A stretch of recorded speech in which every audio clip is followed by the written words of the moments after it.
Снимен во Пакистан, документарецот меѓу верниците се фокусира на радикалниот свештеник Мулана Азис, талибански симпатизер кој се залага за строг исламски закон. Филмот на Хемал Триведи и Мохамед Али Накви воедно следи 12-годишно момче и девојче од верското училиште на Азис, чии судбини радикално се разликуваат.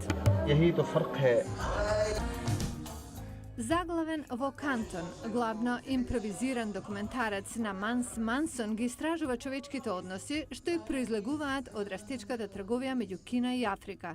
Овде фокусот е Лебрун, предприемач од Конго заглавен во Кина, кога неговата пратка мајци со политички надписи доцне, а визата му истекува.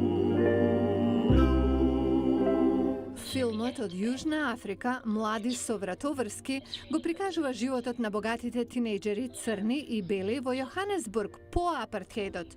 Тоа е Африка што ја знаат малкумина од западот, вели режисерот Сипс Шонгви Ламер. Што се однесува до странската публика, ова е еден од филмовите што ја разбиваат сликата за Африка како сиромашно место од третиот свет. Документарецот на Лирик Кабрал и Дейвид Феликс Сатклиф доби позитивни критики. Насловот му е игра на зборови терор со Т во заграда, што значи грешка или пропуст. Зборува за федералните антитерористички тактики преку приказната на информант на FBI Саед Торес. For some reason they got a big population of Muslims that come from the various countries over. Торес е поранешен милитант црнец кој што ја преземал исламската вера.